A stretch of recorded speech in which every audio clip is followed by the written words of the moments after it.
Welcome everybody to Between Two Wheels podcast. Today, stage 15, and this name is going to be impossible. Les Portes du Soleil to Saint-Gervais Mont-Blanc, 179 kilometers. Crazy stuff happening. And look, it's shaping up before the rest day tomorrow. Another barn burner and some weird things, some crashes, some things taken out. And then we have also our favorite nation wins. Okay, we'll talk about that all coming up.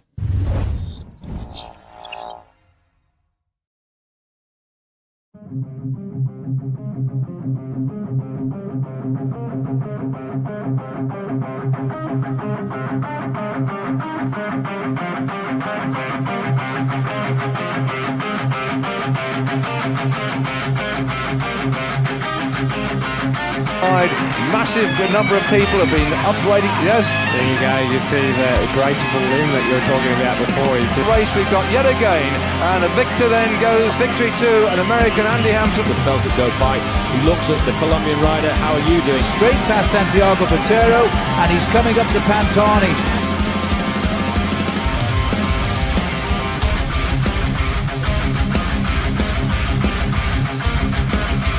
Armstrong is sitting for his last few hundred meters as we come towards the finish of this monumental stage. And Armstrong, as we start to approach the line now, Pantani grits his teeth and accelerates and over the line. Is going now to win stage number 15. Sepp an emotional finish from Durango in the USA. Sepp wins.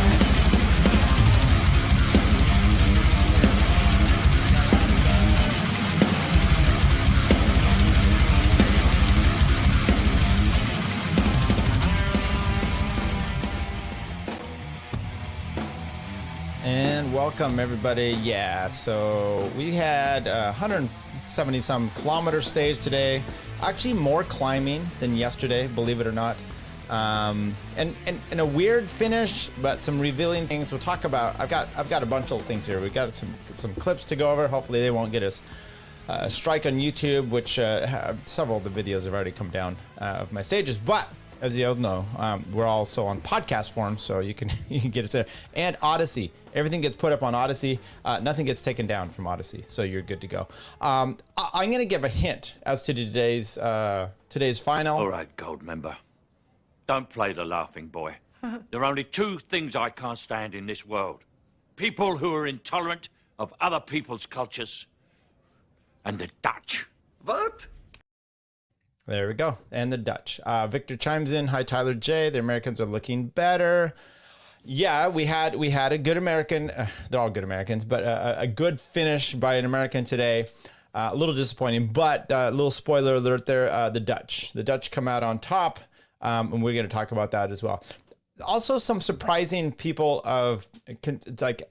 didn't see this coming with Wout. And I'm like, okay, well, maybe over the last few years, but if we look back, and we'll talk about that as well. What I thought we would first look, though, is yesterday's finish. And we didn't talk about this yesterday of who didn't make the time cuts or who DNF'd and really who kind of shit the bed.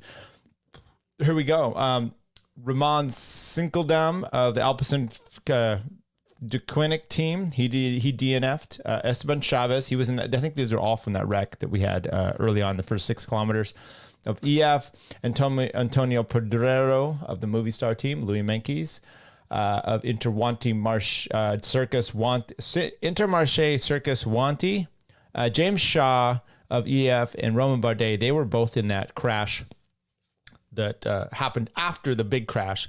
And then Ruben Guerrero of Movistar. So Movistar loses 2, DSM loses 1, EF loses 2, Alpecin 1, and Intermarché Circus Wanty lose some. Everyone else looks like they made the time cut. 38 minutes after the win. So, I mean, it wasn't a super long stage, 151 kilometers. So everyone got in under the umbrella there. So I thought that was interesting. And then one thing I noticed when I started watching replays yesterday, and I did not mention it, was the white little crust around Pogacar's lips as he finished. And I was like, okay, we'll bring that back up. Good old days of Lance Armstrong in the time trial, losing a bunch of weight. and dehydrated, and then it takes you some time to catch up. We also had Tom Pidcock yesterday. Remember, he said, "Oh, I only had a bad day because I didn't eat right." Because the stage started late, and then it was complicated, but it was stupid, and I didn't eat, and therefore I had problems. Totally makes sense. Those kind of things can add up. We heard Mike Woods. I don't know if you heard the comments, but when he said he basically was a stage 5 or 6 of the tour when he fell out of the GC, it was because he had not been eating well during the easy stages, or he hadn't been eating enough, and those catch up to you. So eating, drinking, hydrating, you don't always do it for that day's race. You often do it for later on to make sure that your body's always taken care of. Maybe that's what happened to Pidcock today, because he once again didn't have it in him. But Pogacar, once again, the little bits on his lips, maybe that's still things to come. We will talk about that. All right, let's get right into the tour today. Here we go. 100 and what is it? What's today's stage? 179 kilometers. We've got several climbs. These are uncategorized to begin with. The Col de Flores, the sprint in Bluffy there, and then they finally get a Cat 1, the Col de la Forclaz de Montrim. Come on, people. There's a lot of words here. Col de Croix de Forêt. That comes in, and this is all like halfway through, so you've got to slog through half of the race today, and then the Col de Arvas before you hit these last two, which were a combo 1-2 punch form, the Amarans, and then the Mont Blanc, the Saint-Gervais. I saw some great clips today on Peacock, kind of rewatching it, and they were showing some great racing, finishing there. I think it was 80, I want to say 88, 89, 90, somewhere in there. Terry Claverole wins there. He was at the RMO team, and I'm like, totally watched this all years back in the day. He had glasses that were almost like aviators. Solid stuff. Okay, well, let's break into it. Look, the race immediately, they're trying to get up the road, and these two jokers, Alaphilippe and Lutsenko, get up the road. You've got Wout trying to do so.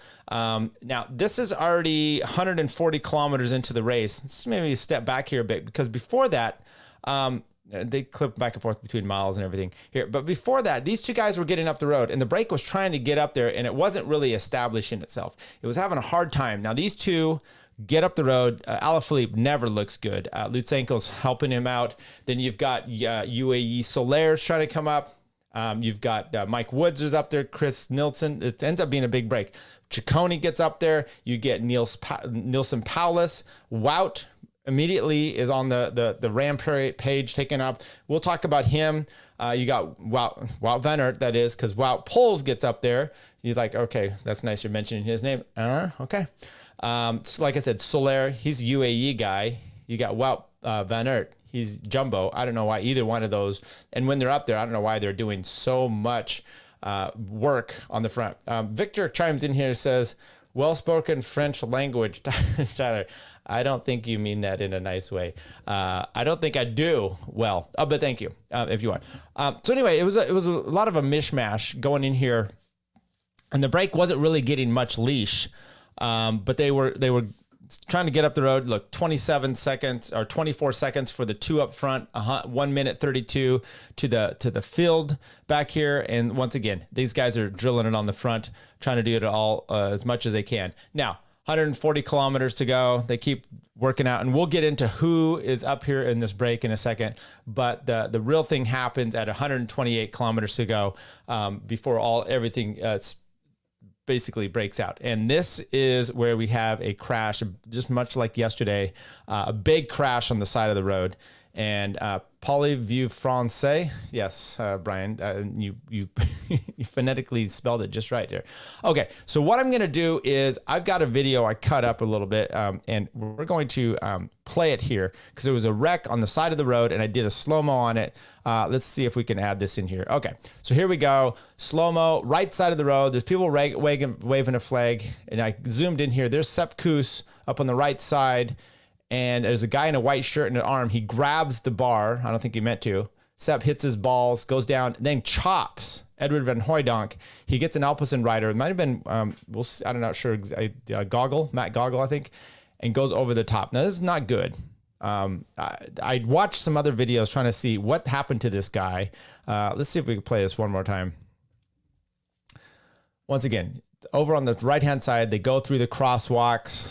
It's just past the crosswalk here. You're going to see this guy in a white hat right there. So top right side, guy in a white hat. I don't know if he's even facing the road or not. He's probably doing a selfie stick. He's probably waving for some camera. I think the hat itself was one of these KOM polka dot ones.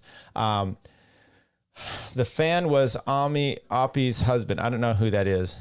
Maybe that's a joke I just don't get. I'm not on TikTok, Brian. But he hits his bar. And now Sepp Kuss, the kind of important part here is if he was sitting down, I don't know, maybe because it wasn't too dramatic. It looked like it touched his bar.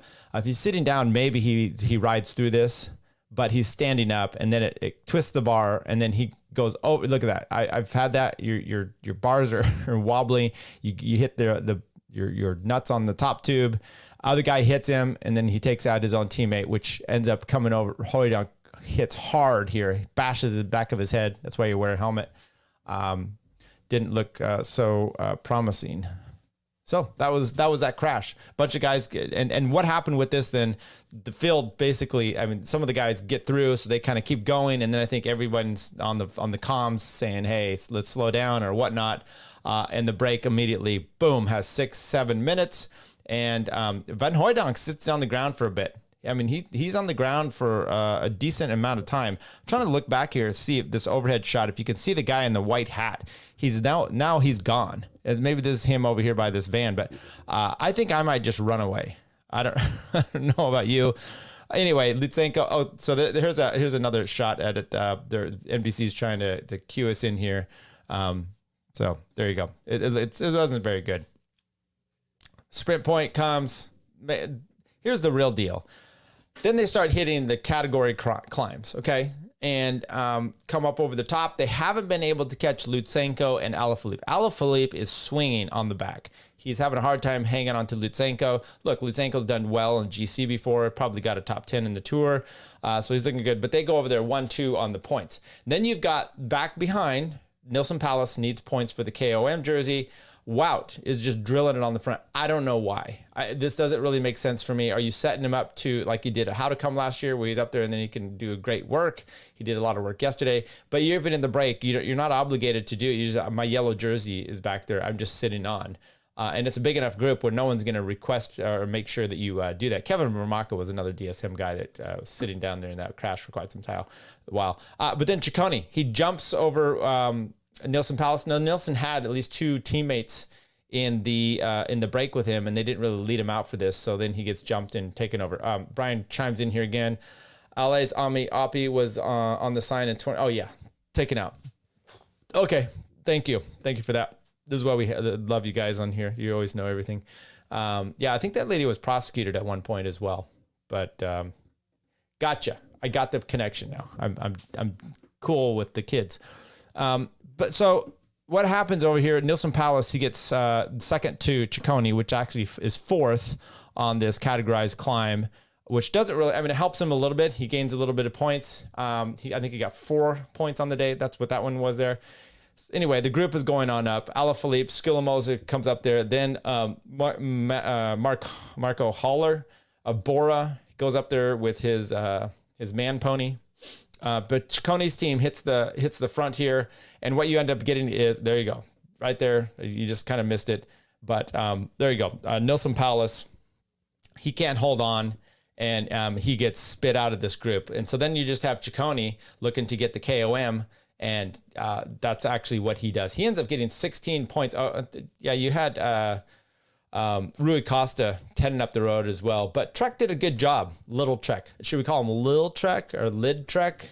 I sometimes, so I listen to a plethora of people commentating on the tour and live. One of them's Peacock, and they have Nicholas Roach, and he's Irish. So he says the word turd a lot instead of third. Little, it's funny to hear him say Little Trek. It's like, oh, Little Trek, just the little ones. Anyway, Skilmos does a great job here, and Ciccone gets the over the top. But you've got Soler in here, and he starts moving up the road as well. Next thing you know, we'll skip up because nothing is happening. And then Wout van Aert takes off, and he's been doing a lot of work for the day. He takes off. You got Wout Poels going with him, and then Marc Soler. doing his Solarisms. EF, and no one else has really been able to do much. Then we had Chris Nilans. It gets up there in the break. So you have 4 of them up there in the break. You have Wout, Chris Nilans, and who's the last one we just said? There's Soler. And he goes down, and the cameras come to him, and it looks pretty bad. I got a little bit of a slow-mo for that one, too. Let's take a look. He looks for a bottle. He wants a bottle on a left-hand corner. The guy hands it to him and then clips him, and he goes down. Luckily, he goes down hard, and before he hits the wall. We'll show that one more time. Calls for the bottle. The road starts to turn even more. He swings out to get the bottle. He grabs the bottle. This is the best I could do with the camera work. Okay, I tried to zoom in and focus up on it. But then he gets it and then clips the wheel and then goes down. So look, there's a few things there. One, that's totally on Chris. He shouldn't be asking. It's a left-hander, pretty good, and then they did like a serpentine right-hander. Don't be getting a bottle at that point.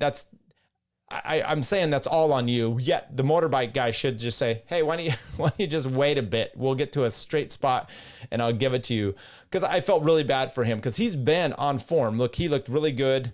Remember, what did he have, a flat, or he crashed before when he was kind of in that lead group? Oh no, he got caught right before the line. That's what it was on the one day. It was stage 11 or so. It was pretty hot and furious, and he was 30 kilometers from the end. So he's obviously on form. He's looking good. He's been up there to be up there with the main guys, and then just what you can do on the final climb. And he gets clipped here. Victor says, would a 3-wheel motorcycle have made a difference? Maybe, but then you actually got 2 wheels. And the problem with these would have the doubles in the front. A 3-wheel motorcycle, though, is still, well, it's 2 up front and 1 back. I mean, but those are wider from what I've seen. I don't know. I don't know if that's really the issue. The issue is you got to get close to the bike, and you're going on a left-hand corner. It's causing problems. You're putting yourself into a hectic situation. So it's bad to see that. He ends up drifting back to the main group, and then what you end up having here, it could have been really bad. And then Jumbo, they're working this out. Look, they're not going to get, I should look and see. I don't think there were time bonuses on the climb. At least there weren't time bonuses available to the main group because there's 7-8 minutes going into this climb. And you had coming down a final descent before you had the last 2 double kicker climbs. All of a sudden, Marc Soler is getting gapped, and he's getting gapped in the corners. And I get it. Sometimes you're like a little tired. Maybe you just want to ride down. So you're not pushing the pedals, because that's exactly what the Wout squared were doing. Was every corner they were pedaling out of it, and it wasn't a super fast descent as far as where you couldn't pedal or you just coast. This was one where you had to do some work, and if you did, you can make some distance. And Soler was fighting his way to get back onto the group before the climb hit, and then here it goes. It hits 2K to the top of the first little thing. Wout pulls. He goes into pole's position. He takes out over Wout van Aert, and I'll just let you know here. There was 20 seconds, 15 seconds. By the time they crest the first little climb, it's like 30 seconds. And I'm thinking, you never know, because this was 17% gradient in this first section of climb, this Cat 2 that they had to go over. And it was pretty bad. And if Wout van Aert, stays within this distance, he might be able to, motor his way, because he's an amazing motor his way back onto it. But then I also thought to myself, I know what Wout Poels used to do. Okay, if you go back in time, and they were even playing some clips here. There's like the last time they had come to Saint-Gervais, I want to say 16, somewhere around there. Everyone was crashing, and Chris Froome crashes, and there was someone he was patting on the back as they came over the top of the climb that saved his day, and it was Wout Poels. Wout Poels has been quite the Poles position. I see what you did. Thank you. I appreciate that. I was hoping someone, I text that to Kurt and Chris this morning too. So anyway, Wout Poels is no slouch. And then I also remembered, I'm like, look, I remember him not, because they're like, he didn't win a Grand Tour stage. And I'm like, no, he hasn't, but he was really damn close. And it was the Angliru. with Chris Froome, and they didn't catch someone. I'm trying to remember what it was, so I went back and found it, and it was 2017. He's up the Angliru. They have a minute 40 over Alberto Contador, his very last race as a pro. Contador, Chris Froome's in the red jersey leading it. They hit the bottom of the climb, a minute 40 behind, and Wout Poels destroys all the way to the top. Matter of fact, he is going so good around some of these hairpins, he's starting to gap Chris Froome. Chris Froome has to come back up. And then near the top, you can see it. Chris is like, I'm going to try to get you a stage win. And he starts to try to pull for Wout. And it wasn't enough. Wout comes back in front of him, pulls, and they bring it all. It was 17 seconds that he got second place. So he got a second place. Dude, my point is he can motor. And coming into the last 10 kilometers here, 6.4 miles, being able to climb to the top, it's in his pedigree. That's all I'm saying. Yeah, Brian says sky sauce. Quite possibly so. But if you've had it before, you know where to get it again. So there you go. My point on some of this, I'm listening, and once again, I'll bash Lance Armstrong all I want. But I was listening to some of that, and they're like, oh, kind of shocked that Wout Poels was dropping Wout van Aert. And I'm like, what? That it seems exactly what should have happened. And now, why is Wout? He should have actually dropped him for a few reasons. One, Wout Poels can climb better than him if he's on form, right? That there is something to be said about that. Let's say you're everything's being equal, you should be able to drop Wout van Aert. Wout Poels should be able to do that. But he should be dropping him nevertheless because you've got your GC guy back there. And why are you drilling yourself out of oblivion here, Wout van Aert, when you've got a guy back there, especially when Sepp Kuss, the #1 domestique on your team for climbing, has been hurt today. We saw it happen to Jai Hindley, crashes yesterday, has a much tougher time, and he still has tougher time today. And I'm just, there you go. While Poels takes off, he looks good. Was this Bachmann, he crashes, goes over the top of this little thing here, the first climb, Wout Poels does with a little bit of a lead, but then he just extends it. I don't want to watch that too much. He ends up beating Wout van Aert by 2 minutes at the end. So solid. They didn't really show him very much, but he does get his post up at the end. He looked very good. As far as the rest of the guys coming through, it became kind of strange. You had UAE hitting the front here. And you never really saw, you saw Adam Yates getting involved. 3 kilometers to go. They'd already dropped Sepp Kuss. Pidcock, by the way, he was having trouble trying to bridge up. He tries to do so, and then he gets caught back and then back up. One guy that had a horrible day early was David Gaudu up one of these Cat 2 climbs. He's getting distance. And I'm like, okay, well, see you there. Next thing you know, he's still on the group with 5 or so 6 kilometers to go. And he's having a decent day. They come in here, this was the most bizarre finish I think I've seen in a while from these guys. They're going on Adam Yates' wheel. Adam is doing amazing work, and then he kind of just takes off. And Pogačar lets him go. I don't know what the situation is. I get a feeling, though, we talked about this yesterday, where I felt like my point yesterday for Vingegaard when he was catching him was you hold back a little bit and then you go past him, not necessarily making an attack, but just a little bit of a surge and see how he can react. Maybe he's just blown out and so it's all just a game. And then all you did was just went up the road a tad bit. If he's going to attack you, he's going to attack you, and that's what it is. But this is Adam Yates goes up the road. This is, I think, where they're missing Sepp Kuss and Wout. First of all, Wout shouldn't be up there. Sepp Kuss is no longer being able to do what he can do. Wout should have come back to help because maybe you put a guy on the front here and Pogačar is toast, and you set a fast pace. Then you're not threatening your own legs. Well, you are, but I mean, he's doing the work for you, and maybe Pogačar is in trouble. I got the sense Pogačar was in trouble. He's not following Adam Yates, or if you've got him on here, you have to do what Sepp did the other day, which is you gap up to Adam Yates, you bridge the gap there, and you maybe put the guy in trouble. So this was a little bit of an odd situation. Okay. Adam Yates said they had radio problems, but sounds like a lot.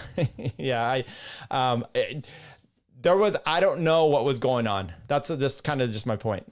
Mason Marlowe says Jonas should have attacked to test Pog. I absolutely agree, Marlowe. And I was yelling at the TV to do that. I was like, attack him. My wife's like, "What are you watching TV? What are you watching?" Yes, I'm watching a bike racing. Attack. So the point is, he didn't. And then what you end up having here is Pogue sits on for a while. There's Wout finally getting his win. Congrats to him. Wout van Aert comes in second place. And next thing you know, Carlos Rodriguez coming back to the group just like he did yesterday. And he tries to come up along the side because Pogacar doesn't want to take the lead. And next thing you know, Carlos Rodriguez is riding these both up a bit. But it didn't look like the two behind Pogacar and Vingegaard were really stressing out about it much. Then you've got Tadej finally decides to attack. I think we were looking at about 500-600 meters to go from the line. Once again, much like, well, it was actually further back than that. They gap up their way. They bridge the gap up to Adam Yates. Adam Yates had Soler, who would come back to help, presumably, who oddly he shows to be a better teammate than Wout. Okay, that's an interesting little development. And then Pogacar attacks again a little bit. I think it was like 500 or 600 from the line. And by the way, this goes to my theory of yesterday. This was the sprint. It was 500 meters, 560 to the bonus points yesterday. And I said, I don't think Pogacar had it in him to get rid of Jonas. So today we kind of had a similar thing. Let's see how it plays out. 500 to go. Tadej attacks. Jonas has no problem staying with him. Keeps going, tries to attack again. Jonas has no problem. And then what does Jonas do? He counters over the top of him and then kind of just sits up and slides right across on the finish. Gets over the top on him. You got Wout Poels with the stage win. Jonas still in yellow. No time changes for those guys. Let's get back here to some of you yahoos are saying. Brian Zimney, your favorite worst retired pro cyclist Phil Guyman's video today was titled "Everyone Yelling at the TV Trying to Get Jonas to Attack." Now I feel bad I said that because anything he says, I'm pretty much against. Okay. Different day, different legs, different outcome. I assume you're saying because I was talking about what happened yesterday. I think every day is a different day, but with these guys, it's just more of revealing each day. I talked about the white stuff on the edge of Pogacar's mouth. This was not what I would consider to be a typical Pogacar, which is, basically killing it from, miles away. And so he tried that the first, a Puy de Dôme, 4 kilometers, and it worked a little bit. Anyway, I thought we'd play one thing. I'm kind of curious as to what you guys would think about this, which is there was Lizzie, I think Lizzie Dinan, I think that used to be her name. Hang on here. It's going to start. She was on the cycling podcast today, and this is what she had to say about the situation. The attacks are not doing anything. Ready to go. The pre-climb into Saint-Gervais, it was super steep. He had this position where all of his riders were on the front. She's talking about Pogacar. Pogacar could have gone for it, and Vingegaard was actually not in a position where he'd have been able to initially respond because he was kind of boxed in. And in men's cycling, I often get frustrated that there's always this sort of waiting till the final kilometre. We saw Pogacar go at 400 metres to go on the Grand Colombia, and we said that's a long way out. Then he went at 500 metres on the Jouplan yesterday, and then today he went at 800 metres out. But why not go at 10k out? I know you can lose, but you can also gain, and the other rider who's your rival still has to put in a huge effort. Well, we will get to that point in the next part. We'll ask Ian why that doesn't happen. Okay, and they actually did not ask Ian because it was a stupid comment. That's my take on it. This is the Tour de France. Pogacar, why don't you ditch your team, attack from 10 miles out, just did 10 miles or 10 kilometers, and just have Vingegaard sit on your wheel for a while. Yeah, he's got to do some work. It's also called drafting and pacing, and that's why you have your teammates doing things like that.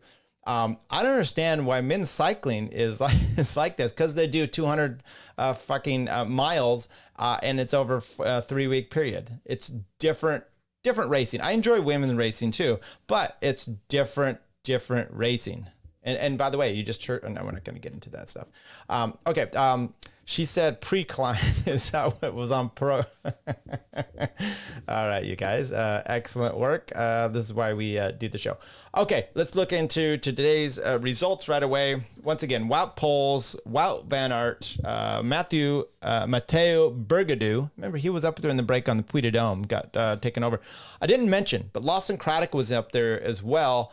Comes in 4th place, 3:10 down. They had a gap between those guys, so he actually did fairly good with the group he was in. Look, this is the group he was in.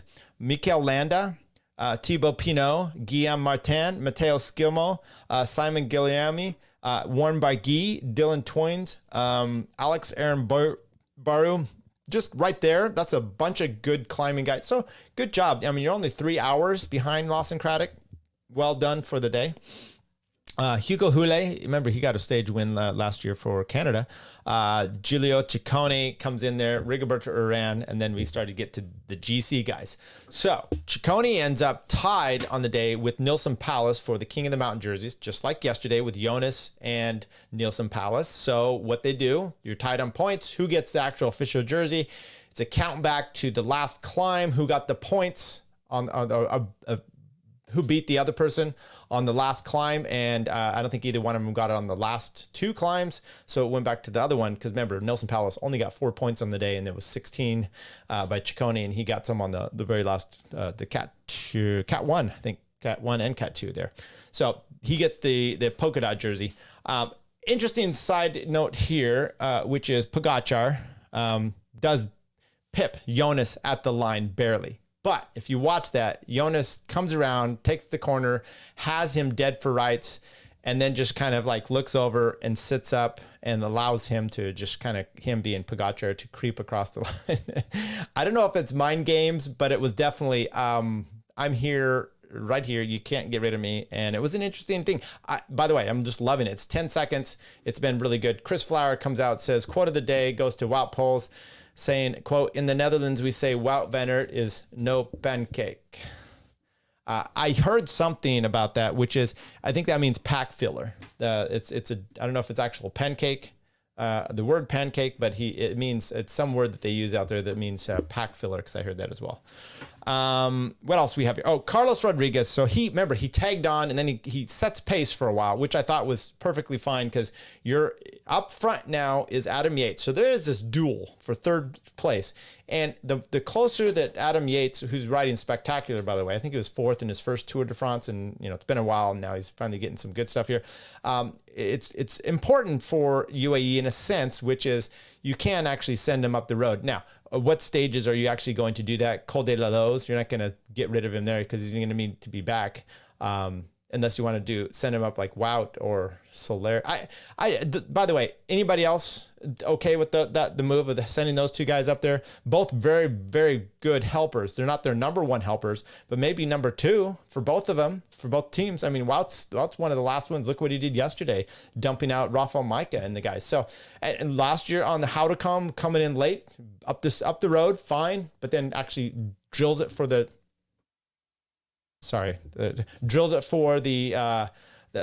downhill, and then starts up that. So, he did great work. Actually, maybe he caught him up further. That's right, because Sepp Kuss was doing that work.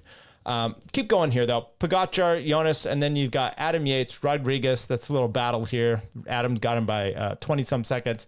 Sepp Kuss comes right in behind Rodriguez, stays ahead of Soler. David Gaudu, the resurrection of the day there, Pele Bilbao, Rafael Majka. And unfortunately, Jai Hindley, 7:58, losing, almost 2 minutes to the, and Simon Yates, 8:35. He's really had a tough time. He's 8:20, and 8:35 for Pidcock. Let's go to the GC, and we'll click on the little time one lost, and then we'll check out the Americans as well. So same time for those guys. Carlos Rodriguez loses 38 seconds to them. Stays in 3rd place. Adam Yates moves up 1 place over Jai Hindley. I think there was, a second or so off there. 20 seconds loses to the Pogačar group. 154 for Jai Hindley, down on them, like I said. Moves down into 5th. Sepp Kuss stays in 6th place, just kind of solidifies that. He's 9:16, loses a minute today on the GC guys, but still stays ahead of Bilbao, Simon Yates, Gaudu, and all these other guys. So Sepp got dropped earlier than normal. Didn't really do much help. I don't know if the injuries were hampering him. He went over the bars pretty good. Hit his nuts, went over the bars. Didn't look good. Took out his own teammate. Had a guy come over, I think it was Matthew Gogol, comes over the top of him. It doesn't look good. It's got to hurt a bit. So maybe you're just, your body's not quite doing it. And so there you go. Points jersey goes to Jasper Philipsen. He's running away with that as long as he finishes. Ciccone, like I said, he's tied but you're going to start getting Vingegaard and Tadej come over the top of those guys for that. Youth to Tadej and Jumbo Visma with the lead on the day for that. All right. Got the time trial. I thought it would also, let's see if I could find this. I had a whole thing here for the time trials. Stage 15 profiles. Okay. Well, I must not have, did I not export this? I had a thing breakdown of all the time trial profiles. There we go. See if we can add this one in. Okay. So we're going to talk about the stages. What do you call them here? Yeah, no, we're not going to be able to do it well. Let's try it this way. Bear with me, y'all. There we go. Okay. So there's the profiles. The bottom one is the one we do tomorrow. That's the time trial for tomorrow. I need to look here at how far that one is. Okay. So that is 22 point, that's tomorrow. It's Tuesday, 22.4 kilometers for the one that we have going tomorrow. But you can see here, it's got a little bit more of a steep end. Like I said, it's 6.6% for 6.3 kilometers. And then it kicks up the last one. I don't know, it doesn't have it written on here. But I just wanted to compare it to the La Planche de Belfi, which is 36 kilometers, a little bit longer. Not as bad, so they used the TT bikes in there. And then the one over here on the top left is the Giro, the one that we saw with Wiggins and Roglic, and they changed the bikes. Now, this was a 15% portion in the middle here, 4.7 kilometers, so it was definitely much steeper. The total distance, though, was 18.6. I have a feeling that even though they get this one at 8.5 and this one at 6.6, that they are going to be using time trial bikes the whole time. I just think that's the way it is. Brian says Adam Yates TT is not an off day. He has to race. Sepp can take it easy. The Super Domestique Sepp may be more helpful on Wednesday's climbing stage. Look, all things being equal for the Col de la Loze stage and the climbs, Sepp is hugely important. We saw what he did back here in 2020, decimated the field. Looked like, remember at one point that he was possibly going to be going for the win, tries to chase Lopez, but Roglic then has to get rid of Pogačar, does so. I think he comes over the top of Sepp, but I think they go 2-3 on the day, and there was a little bit of a break between Sepp and Pogačar still. He was right in that mix there. Top four, at least 4 or 5 right there. Did amazing work, and it was beautifully done. If he's not injured and the injury is not an issue, we expect him to be the same kind of thing. So is a time trial an important thing? And we can, Adam Yates, you're right, Mike, Brian, Adam Yates does have to push on for the time trial because the UAE is going to want to try to solidify him in that top 3, not necessarily for a GC overall, but to hopefully just to play the cards, right? Hey, you got to watch it. Maybe Adam takes off like he did today and he goes up there. What it does, though, is it also helps in some respects because you can always get Carlos Rodriguez to try to jump over and to keep him in line, maybe Hindley and a few others, if Hindley can kind of shore himself up. The question is Sepp going to take the day off? It's 22 kilometers. It's not a long day. I don't know that saps him completely. It's got climbing in it. So, I mean, Sepp, by the way, you look back here at the Giro time trial. We should probably stop sharing that here.